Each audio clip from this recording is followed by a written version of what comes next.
بسم اللہ الرحمن الرحیم۔ محترم ناظرین، السلام علیکم ورحمۃ اللہ وبرکاتہ۔ ہیئۃ العلماء فلسطین کی جانب سے آج قطر میں ایک بڑی بیٹھک۔ تفصیلات کے مطابق ہیئۃ العلماء فلسطین کی جانب سے آج قطر میں ایک بڑی بیٹھک کا انعقاد کیا گیا ہے۔ دنیا بھر کے 32 سے زائد ممالک سے تعلق رکھنے والے نامور علماء کرام، مفتیان اعظام اور مشائخ نے شرکت کی ہے۔ جمعیت علماء اسلام پاکستان کی جانب سے علامہ راشد محمود سومرو نے کانفرنس میں شرکت کی ہے، جن مسلم رہنماؤں نے فلسطین کے مظلوموں کی آواز بننے کے ساتھ ساتھ ان کو میدان میں تنہا نہیں چھوڑا، ان کو خصوصی طور پر مدعو کیا گیا۔ پاکستان سے صرف جمعیت علماء اسلام کے قائد حضرت مولانا فضل الرحمن صاحب دامت برکاتہم العالیہ کو خصوصی دعوت دی گئی تھی۔ قائد جمعیت حضرت مولانا فضل الرحمن صاحب مظفر گڑھ میں ملین مارچ میں شرکت کی وجہ سے اس بیٹھک میں شرکت سے قاصر رہے ہیں۔ قائد جمعیت حضرت مولانا فضل الرحمن صاحب کی طرف سے آج کی کانفرنس میں جمعیت علماء اسلام سندھ کے سیکرٹری جنرل علامہ راشد محمود سومرو نے خصوصی شرکت کی ہے۔ جناب اسماعیل ہانیہ، جناب خالد مشعل سمیت کئی رہنماؤں سے ملاقات کر کے انہوں نے مولانا فضل الرحمن صاحب کا خصوصی پیغام پہنچایا۔ مولانا فضل الرحمن صاحب کی جانب سے علامہ راشد محمود سومرو نے خطاب کرتے ہوئے کہا کہ فلسطین کے علماء کرام کے شکر گزار ہیں، جنہوں نے اس اہم موقع پر جمعیت علماء اسلام کو کانفرنس میں شرکت کی دعوت دی ہے۔ جمعیت علماء اسلام روز اول سے اہل فلسطین کے ساتھ کھڑی ہے۔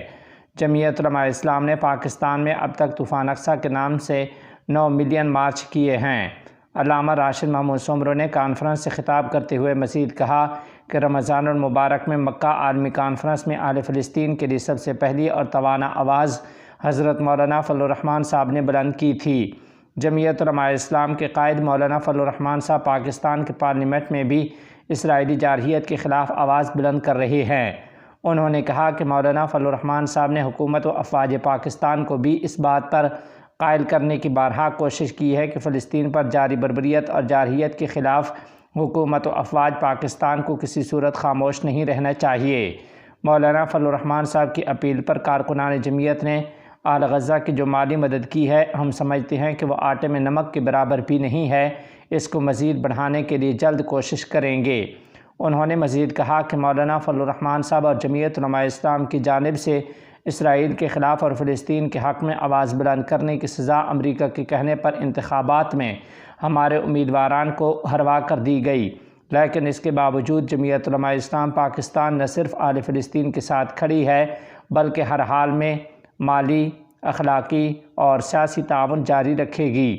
انہوں نے مزید کہا کہ فلسطین میں انشاءاللہ فتح حق کی ہی ہوگی اور باطل کا منہ کالا ہوگا۔ اس موقع پر جناب اسماعیل ہانیہ اور جناب خالد مشعل سمیت فلسطین کی مکمل لیڈرشپ نے مولانا فضل الرحمن صاحب کی صحت یابی کے لیے دعا کی اور ان کے بھرپور تعاون پر ان کا شکریہ ادا کیا ہے۔ مسلم پرسنل لاء بورڈ نے کیا اس فلم پر پابندی لگانے کا مطالبہ۔ تفصیلات کے مطابق 1 جولائی 2024 عیسوی all India Muslim personal law board ہمارے 12 جیسی فلموں کو انتہائی لغو، گمراہ کن، فرقہ وارانہ، اشتعال انگیز، کذب و افطراء پر مبنی، ملک کی سالمیت اور بھائی چارہ کو نقصان پہنچانے والی اور اسلاموفوبک مانتا ہے۔ بورڈ حکومت سے مطالبہ کرتا ہے کہ وہ اس فلم کی نمائش پر فوری پابندی لگائے۔ مسلم پرسنل لاء بورڈ کے ترجمان ڈاکٹر سید قاسم رسول الیاس نے ایک پریس بیان میں اس بات پر انتہائی حیرت اور تعجب کا اظہار کیا کہ کس طرح فلم سنسر بورڈ نے اس لغو، گمراہ کن، اشتعال انگیز اور ملک کے ایک فرقہ کو بدنام کرنے والی فلم کی نمائش کی اجازت دی ہے۔ اس سے خود سنسر بورڈ کی غیر جانبداری پر سوالیہ نشان کھڑا ہو جاتا ہے۔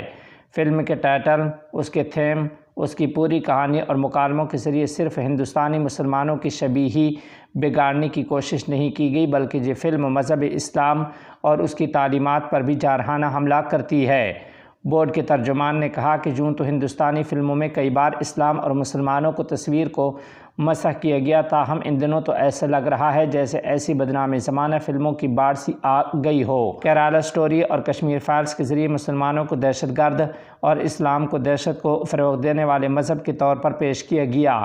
اب اس فلم کے ذریعے قرآن مجید کی ایک آیت مبارکہ کو توڑ مروڑ کر یہ ثابت کرنے کی کوشش کی گئی کہ اسلام میں عورت ایک بے وقت مخلوق ہے۔ انہوں نے آگے کہا کہ گزشتہ کئی دہائیوں سے مردم شماری کے سرکاری اعداد و شمار یہ بتا رہے ہیں کہ مسلمانوں کی شرح پیدائش بہت تیزی سے اور مسلسل گھٹ رہی ہے، لیکن ہمارے 12 جیسی فلمیں اس کے برعکس اکثریت کے دلوں میں مسلم آبادی کے اضافہ کا خوف پیدا کر رہی ہیں۔ ڈاکٹر الجاس نے مطالبہ کیا کہ ہمارے 12 جیسی شرانگیز، من گھڑت اور اسلاموفوبک فلم پر فوری پابندی لگائی جائے اور فلم کے پروڈیوسر، ڈائریکٹر اور کرداروں پر ایک طبقہ کے مذہبی جذبات کو ٹھیس پہنچانے کے الزام کے تحت مقدمہ چلایا جائے۔ قازقستان کے صدر قاسم نے اعلان کیا ہے کہ ان کے ملک نے امارت اسلامیہ کو کالعدم گروپوں کی فہرست سے نکال دیا ہے۔ انہوں نے کہا کہ یہ فیصلہ افغانستان کے ساتھ مختلف شعبوں میں تعاون کو فروغ دینے اور امارت اسلامیہ کو ایک طویل المدتی حکومت کے طور پر سمجھنے کی اہمیت کے پیش نظر کیا گیا ہے۔ خوبصورت جزیروں پر مشتمل مسلم ملک مالدیپ نے اسرائیلی پاسپورٹ کے حامل سیاحوں پر اپنے ملک میں داخلے پر پابندی لگا دی ہے۔ فیصلہ غزہ پر اسرائیلی مظالم کے رد عمل کے طور پر کیا گیا۔ مالدیپ کے صدر محمد کے مطابق اسرائیلی پاسپورٹ پر پابندی کا فیصلہ کیا گیا ہے۔ واضح رہے کہ اسرائیلی شہریوں کی بڑی تعداد ہر سال سیاحت کے لیے مالدیپ آتی ہے۔